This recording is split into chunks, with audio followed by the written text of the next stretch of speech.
I think we've all heard on the news of many politicians, many Congress people who have bought sex from boys or girls. I'm sure we've all heard of that. And we also heard of... And they just have to walk a few blocks to do it, They just have to walk, not just the politicians as well, the big businessmen with all the money as well. So we may be going after traffickers here in D.C., but we're not going after the buyers who bought sex for the children because of that.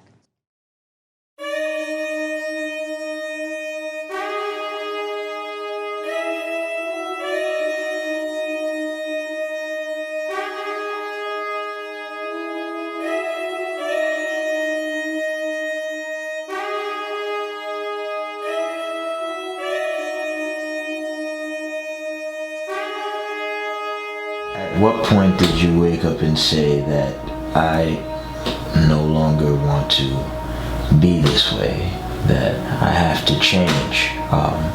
At what point did you say enough is enough?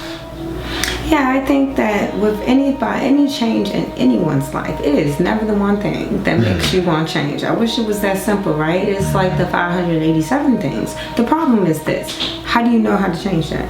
Who do I know that was out of the life, that changed your life around, that wasn't in jail? I didn't know anybody like that. So what actually happens is I used to get so angry when people kept telling me how smart I was. You're so smart, you can do anything. You're so smart, you're so smart. I was so mad. And you're mad because you're telling me how smart I am, but you're not telling me how to change anything. You're not giving me the steps to change my patterns. So it actually becomes very upsetting. So, I mean, I hit rock bottom, you know, lots of times. So you hit rock bottoms enough until you get tired enough. It gets overwhelming. When it gets overwhelming, you stop. And it's just too much because you don't know what to do. So with me not trusting any decisions, if I woke up every single day and I went to the left, instead I tried to go to the right and see if I came with a different outcome. And really you start on pieces of that. And you start trying to cut off things that you're doing in a negative life to change it. I mean, and that took years. It wasn't overnight. So that takes a lot of years of you trying to do that within itself. And at what point did Courtney's house come into being? When did you think of that and really decide this is what you wanted to do? So actually, you know, Courtney's house was way far down, and I always knew I wanted to start something, but I did not just start off with my own organization at all. I thought that was a smart thing. However, and I also did not think I was going to start on an organization to work with girls and boys who were sex trafficked. That was never really like that plan. I knew I wanted to start something. I knew I wanted to do a nonprofit, but that's not actually what happened. What happened was this: in about 2003-ish, around 2003, 2004, there's an organization called Polaris Project. That's a big organization in the Washington, D.C. area. At that time, it was the beginning of their organization. And I saw an ad quite simply on Monster.com. And actually, to this day, I kept what I wrote. So I found this ad, and it's the first time ever that I think I made a connection. So the ad said they were looking for someone to help develop their programs for people who were human trafficked. So at first, when I see this human trafficking and the definitions, the first thing I thought was, oh, I always wanted to help these women in other countries. Because trafficking is not a word that we used being forced into life. That's not our word. That's actually a governmental term and a legal term. So actually survivors of sex trafficking don't know they're survivors of sex trafficking because that's not even the words we use. So I thought the same as anybody would think, that happens overseas, let me help those people. But then as I began to read the description that I've never saw in my life, it said that they wanted survivors to apply for the position.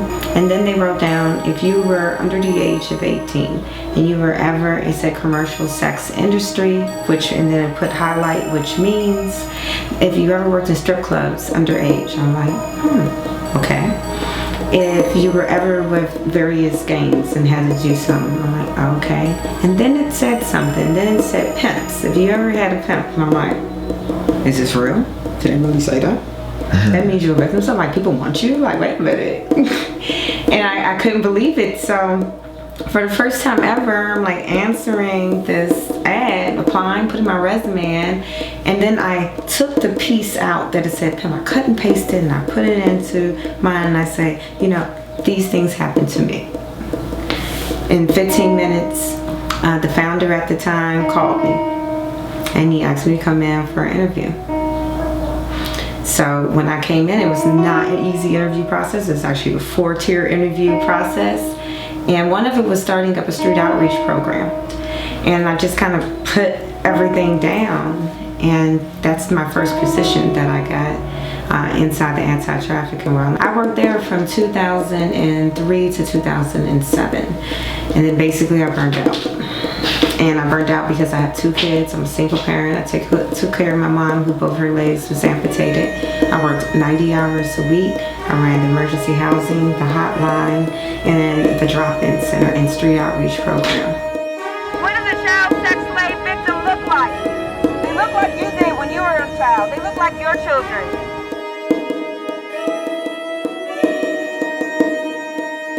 You don't have to go to Thailand to buy a child. You can come right here on 14th and K. From ages 12 to 14 is the most common age. So with all that being said, and make a long story short and a short story short, was my mom was dying and very ill. And I moved back to take care of her. And she said, you know, you need to start your own organization. You can do this. You really need to do it. And I said, no. And she said, why not? And I said, Ma, I can't do it. The hardest part of this job is actually not working with the survivors. I absolutely enjoy it. I can work on programs all day. It's the people that say that they are for survivors and they're not. And I don't know if I can keep my mouth shut in this movement and do it. And she said, and that's why you need to be there, so don't. I've never known you to be ashamed of anything, which is true. I've never known you not to speak out about something that's on your mind. It's the qualities I love about you. So do it. So I still didn't do it. I'm like, it's hard, money, blah, blah, blah, blah.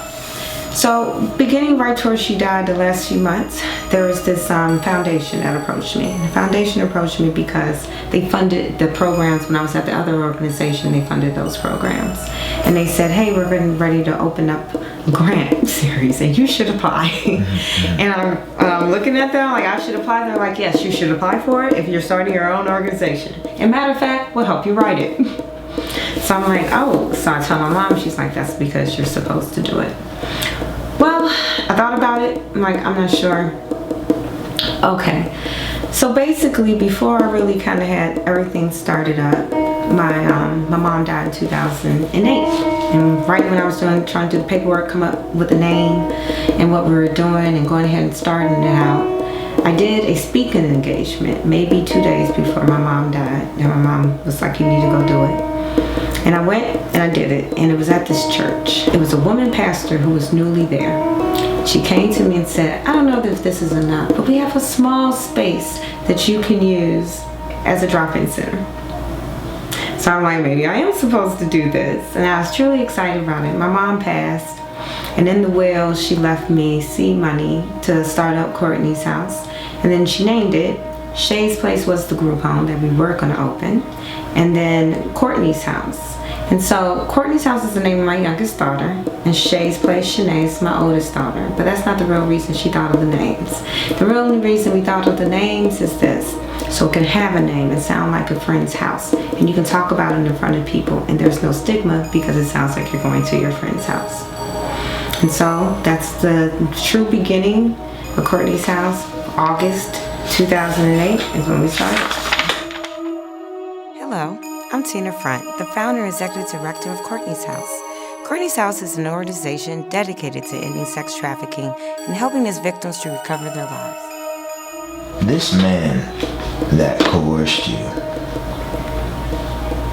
when you were a teenager, and the men that raped you, and the pimps, and the thugs, and the firefighters, the policemen, the lawyers, the politicians, and all the other type of men that repeatedly abuse these children, do you hate them? I don't hate them. I did hate them for a very long time. Hating people really just helps you hate yourself more. And I had to really understand that. Not everybody is like that, but that's all I ever saw. So I really did think every person, every guy bought sex. one way or another they did in some component. Over the years, I had to learn how to heal to help myself. I don't think all men are like that. I think I had to learn something. Not to only to trust somebody, I should trust someone by their actions and not alone just their words. And that's something we teach at Courtney's house. Everything I went through is how I developed all of my plans. So I develop all of our programs and curriculums off of my life. How I had to change it around. It's transitioning the whole entire mindset. So someone formed this mindset at an early age of negativity.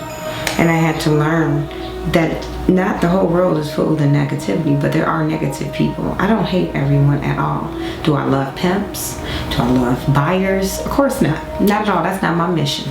But I don't have hate in my heart for everybody either. After personally spending decades recovering from this horrible experience, I founded Courtney's House in August of 2008, hoping to give girls and boys trapped in forced prostitution a helping hand they can trust. But when these girls that come to you, what is the emotional state that they come in? Do they come in filled with hate, confusion? What emotional state do you find these girls and boys in? The girls and boys that we work with all come the same exact mindset. The way we even pitch our groups to them is this way. Have you ever walked in a room? And when you walked in the room, you walked to the store, you walked into the mall, the first thing you did was go, I get him for this, I get him for that, and get him for that. And they all say, yeah. And I said, we help you turn that around, turn it off. And they go, for real, because I don't know how. That's the mindset that your mind gets into. It's about money and dollar signs, because that's all you know. All you know is manipulation off of money. Everybody comes in the same. Everybody comes in the same anger. Everybody fights all the time because you have all of this anger and you have a lot of abuse. It is not just your trafficking situation. It's also not just the sex part. What about watching someone killed in front of you, but you're not allowed to help them? Show emotion, because you'll get beat if you even shed a tear for that person who they just killed in front of you. It's all about that too. It's about the violence you see. It's about the rape of other people you weren't able to help. It's about guilt. So because it's about so many different layers of it, yeah, you're filled with anger. You're filled with, I never thought I'd live past 30. I didn't even plan. Most of them don't think they're going to live beyond 22, 21. They don't even plan. Or they throw themselves into school really hard. If they're family control, definitely. So they don't have to be in that house anymore. So actually they're resilient and they don't even know they're resilient. So how do you go about releasing that hate? How do you go about helping them be whole again and to love again and to trust again? And then I think that's important for our programs on long term. You know, some of our survivors actually have been with us since 2008 because you work on things way more as sections in life. So with that being said, I had to create this thing called Positive Hustle. That's our Positive Hustle case management tool. And the way we do that is that we actually take the negative things. And so one of the negative things of our survivors would be that maybe one steals all the time, right? So we take all the negative things they've done, we work on the stealing piece. Well, now it's been 40 days since they've been stealing, right? And so you take that stealing, maybe they help get food donated. It's really, what they're really searching for is that adrenaline rush that they have when they steal. They don't know how to change that piece to something positive because that's a skill. Shoot, it's a skill to steal something and not get caught. That's a skill. Our survivors who had to cook crack all the time, and they say, well, I cook crack all the time. And I say, well, that's a chemist, honey. You should have been a chemist because you cook good. But there are other things that you can do with that. So we take those negative, we find their love, and we turn it to positive. So instead of stealing, they get food donated. I'm like, I really like getting food donated. Like, this is really good. And one of our survivors like, I really like chemistry. I didn't even know I was smart enough to be in chemistry. So what if we do that? What if we actually do that? What if we start taking these negatives and learning how to take it into a positive that we can see and feel and see ourselves grow? Then that's real success. Well, it's good that you mentioned that because, I mean, I see that there's a lot that can be done for the children involved as far as the programs you have in place to try and help them. But what about the men? Clearly something is going on with the psyches of the men involved here. What do you think drives a human being to victimize another in such a way, particularly a child? Are these men lacking in morality? Do they not have a conscience? What do you think it is that creates a person like that? I honestly think that it's not even about that. Usually abusers is way more about the power in it. And the power is you can buy anything you want with your money. Doesn't really matter if it's boy, girl, 12, 10, 15, 27. You can buy it. And then you own it for that night, for that hour, for those minutes, to do whatever you want to do. It's a control, to me, more of a mechanism. Sometimes we fool ourselves. We all know someone that went to strip clubs, you know, and I worked in strip clubs when I was 14 and 15, 16. And our survivors worked in strip clubs when they were 13 and 12, or in the back when they were 11 and 12 in the back part. And I think people think strip clubs are legit, and so that's okay if I go to the strip club. That's okay if I watch porn, because even though it says barely 18, they're just pretending, and they're really over 18. So I think it's a lot of different mindsets. I also think music, movies, it's all over the world. All sex sells, right? So now it's like this divide on it's okay, it's all right, it's fine. They're willing participants, even if they're young, they want it. So these same men that we're talking about, that perpetuate, that create and perpetuate the system, that create the need for organizations like yours, are they aware of who you are, Tina? Do they know you and your organization's efforts to stop them? And if they do, are you not afraid for your safety? I'm not going to say they know me, not know me. I don't know. Sometimes I think I probably have a false security of safety. I mean, my whole life wasn't safe. I've been protecting myself my whole life. My whole life wasn't safe. So in these situations, pretty savvy on what I need to do. I can't sit and worry about what they thinking about, because there's a lot going on that they messed up that I need to fix on the survivor end. So we put our things in place that we have. We have never gotten any threats or anything like that. I think people always think about pimps or gang members, but they don't think about who threatens us the most. Because actually I did get threats, and those threats are from family members. Family members threaten you the most. Family members, so that means a mom, a grandmother, a father who is trafficking their child, who sells their child.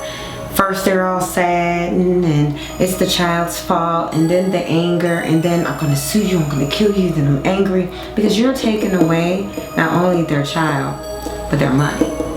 And actually, family threatens you the most. So you put things in place. You work with different entities to make sure that you and your staff is safe.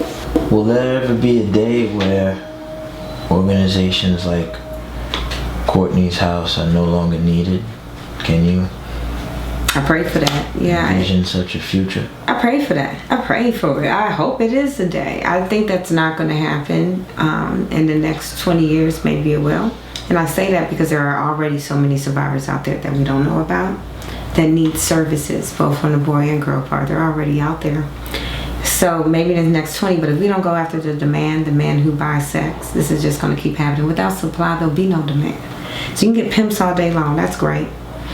But we have to start charging the man who has sex and buys sex from children. Obviously, the FBI was protecting something a lot more significant than a bunch of old pedophiles. They were protecting something a lot more significant than a bunch of drug peddlers. They were protecting, in my opinion, they were protecting some very prominent politicians, some very powerful and wealthy individuals associated with those politicians and the political system, up to and including the highest political people in this entire country.